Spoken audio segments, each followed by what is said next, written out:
In this chromatography, basically it is defined as a separation of the mixture of the individual component by using stationary phase and mobile phase. In other ways, we can say that the types of chromatography, like basically normal chromatography, in this the stationary phase is polar and mobile phase is non-polar.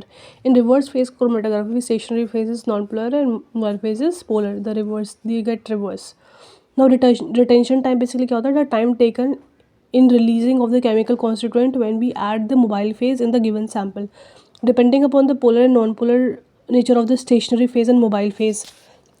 अब इसके बाद हम लोग techniques पढ़ेंगे, like basically अलग अलग techniques, absorption, partition, paper, thin layer, gas, liquid, ये सब का। तो इसमें स्टेशनरी फेज और मोबाइल फेज कौन कौन से होते हैं? स्टेशनरी फेज बेसिकली जो एब्जॉर्प्शन होता है वो सॉलिड होता है, जो नीचे होता है देख सकते हो, ऊपर से मोबाइल फेज आता है वो लिक्विड होता है इसका एब्जॉर्प्शन में।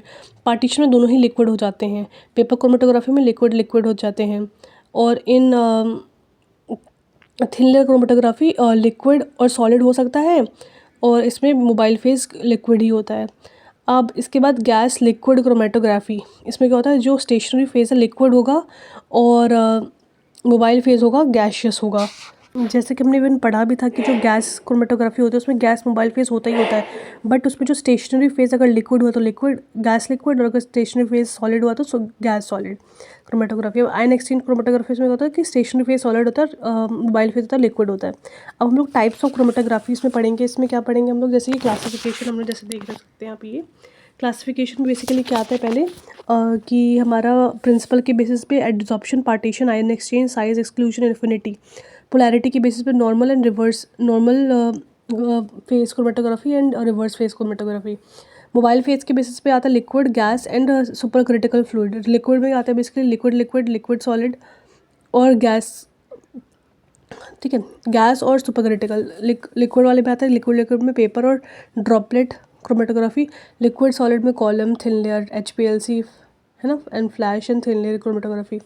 अब इसके बाद गैस क्रोमेटोग्राफी में gas solid and gas liquid chromatography. Super critical fluid में ये आता है, बस ये है मोबाइल फेज। इसके बाद फिर आता है, तो हम मोबाइल फेज का समझ गए, अगर लिक्विड होगा, गैस होगा, फिर सुपर क्रिटिकल फ्लूइड होगा, इन तीनों में से ही कोई एक होगा।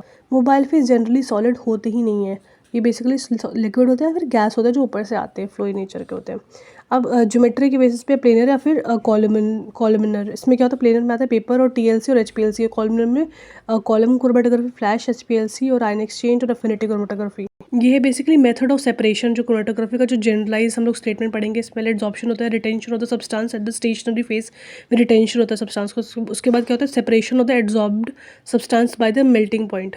तो एड्जॉर्ब सब्सटेंस जो होता है वो मोबाइल फेज से सेपरेट होता है, ठीक है। उसके बाद फिर क्या होता है? Recovery of the substrate by continuous flowing of the mobile phase and the method is being called elution. उसके बाद फिर कहता है quantitative and qualitative analysis of the elution substance. उसके बाद फिर हम लोग पढ़ेंगे, फर्स्ट में पढ़ेंगे adsorption chromatography. It is oldest method of chromatography. इसमें बेसिकली क्या होता है? हमारा जो सॉलिड होता है स्टेशनरी फेज और लिक्विड होता है मोबाइल फेज।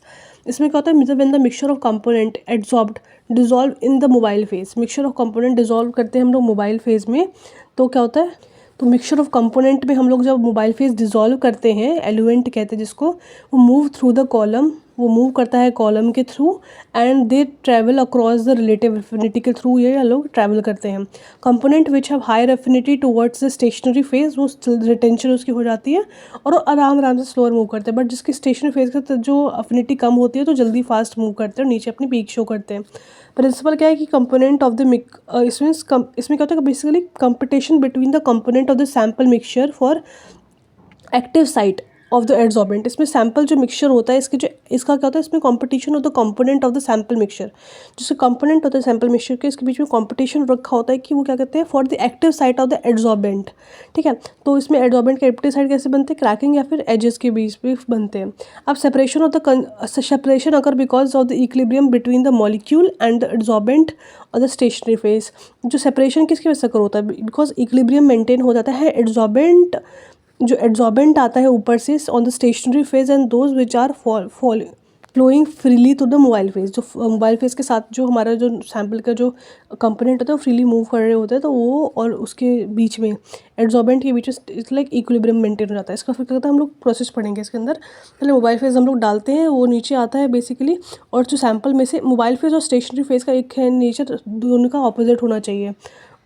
और हमें पता है जैसे कि ना जो कॉलम है, कॉलम के अंदर जो हम लोग ना क्या कहते हैं कि ये ओपन होता है दोनों साइड से, तो ना हम लोग इधर भी हम लोग क्या कहते हैं कॉटन का पतला सा लेयर डालते हैं और उसके ऊपर सैंड डाल देते हैं, और इधर भी एक सैंड की लेयर डालते हैं। क्यों? क्योंकि सैंड से बेसिकली क्या होता है, पैकिंग हो जाती है अच्छे से, यूनिफॉर्मिटी बन जाती है स्टेशनरी फेज में। तो इसमें बेसिकली जब नीचे आता है तो फिर जो मोबाइल फेज होता है अपने टाइप के एलिमेंट्स, जो अपने टाइप ऑफ पोलैरिटी वाले को नीचे ले जाता है, और बाकी को जो बाकी वो स्टेशनरी फेज के साथ बॉन्ड बना लेते हैं, स्ट्रांगली बॉन्ड बना लेते हैं। जैसे कि मैं देख सकते हैं कि स्ट्रॉन्ग इंटरेक्शन होते हैं, इधर होता है वीकर इंटरेक्शन नीचे होती है। क्यों? क्योंकि स्टेशनरी फेज के साथ ये मैच नहीं कर रही होती है, उनकी जो पोलैरिटी होती है, जो स्टेशनरी फेज के साथ मैच कर रही होती है पोलैरिटी सैंपल की, वो इधर ही रह जाती है और धीरे धीरे करके स्लोली नीचे आती है। सो जो हमारी फर्स्ट पीक बनेगी किसकी बनेगी? नॉन पोलर मॉलिक्यूल की बनेगी, जो मोबाइल फेज के नीचे के होंगे। सेकंड पोलैरिटी होगी मॉडरेटली नॉन पोलर, और जो हमारी थर्ड पीक बनेगी वो हमारा बनेगा पोलर मॉलिक्यूल्स का बनेगा। पोलर में सिलिका, जो स्टेशनरी फेज है हम लोग जैसे सिलिका जल लिया है हमने। अब हम बेसिकली मेथडोलॉजी पढ़ेंगे ऑफ इन दिस। हम लोग पहले क्या करेंगे, selection of the stationary phase. तो स्टेशनरी फेज का सिलेक्शन होगा basically in the nature of the solute mixture to be separated.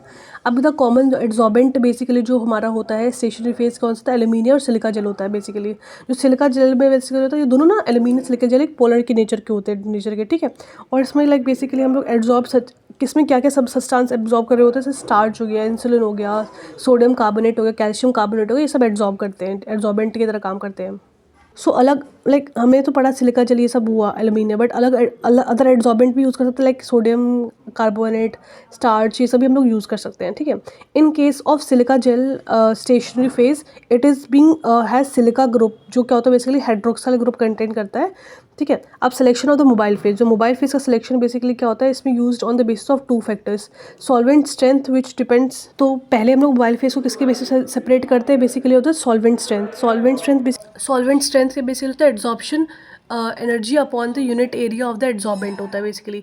और जो सेकंड हम बेसिस पे करते हैं पोलैरिटी के बेसिस पे। हमें पोलर सॉल्वेंट को मतलब वो करना है, एक्सट्रैक्ट करना है, तो हम लोग polar molecular phase mobile phase डालते हैं। अगर नॉन पोलर करें तो नॉन पोलर मोबाइल फेज डालते हैं। सो फॉर एग्जाम्पल अगर सैंपल में हाइड्रोक्साइल ग्रुप प्रेजेंट होता है तो एल्कोहल यूज़ किया जाता है एज एन मोबाइल फेज, ठीक है। Acetone, acetonitrile, methanol, water having being higher solvent strength होता है base value which is both silica and in gas solid chromatography. Basically क्या होता है, in this type of adsorption chromatography there gas is being use as a mobile phase.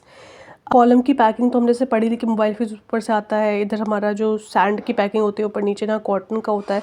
अगर यहाँ packing नहीं करेंगे तो पूरा जो नीचे ही अपना गिर जाएगा, इसके चक्कर में हम लोग पैकिंग करते हैं सैंड की भी। अब पैकिंग बेसिकली ड्राई पैकिंग और वेट पैकिंग होती है। ड्राई पैकिंग में basically first silica is in the column डालते हैं, पहले सिलिका इन द कॉलम डालते हैं, देन सॉल्वेंट भी उसमें अंदर डायरेक्टली ऐड कर देते हैं। पहले सिलिका डालते हैं फिर सॉल्वेंट भी ऐड कर देते हैं। बट इन वेट पैकिंग क्या होता है, बेसिकली क्या होता है, पहले बाहर ही ना सिलिका और सॉल्वेंट को मिक्स कर देते हैं स्लरी बना के, उसके बाद फिर वो कॉलम में ऐड करते हैं उसके अंदर। सो स्टेप्स पहले क्या करेंगे, picking of the stationary phase पे क्या होगा, कॉलम पैकिंग हमने पढ़ा, जैसे ड्राई और वेट पैकिंग पढ़ेंगे हम लोग जैसे, और उसके बाद में सैंड के बारे में बता देंगे, because like you know the column is being open, so we can't directly add silica stationary phase into the column, so we have to ready the column means use cotton plug in the bottom side of the column side, and cotton must be used in a proper amount so we can easily perform the chromatography। ज़्यादा भी नहीं होना चाहिए like cotton use. Column को fill करने के बाद हम लोग उसमें टैपिंग करेंगे। टैपिंग क्यों करेंगे, जिसके लिए जो बबल है या फिर एयर जो ट्रैप है वो रिमूव हो जाए उसके, ठीक है। और फिर बेसिकली बबल हमें फॉर्म नहीं करना है उसके अंदर। फिर silica should not be dry, because इसकी वजह से क्रैकिंग हो सकती है और इससे क्या होता है, आइसोलेशन प्योरिफिकेशन अच्छे से नहीं हो पाएगा।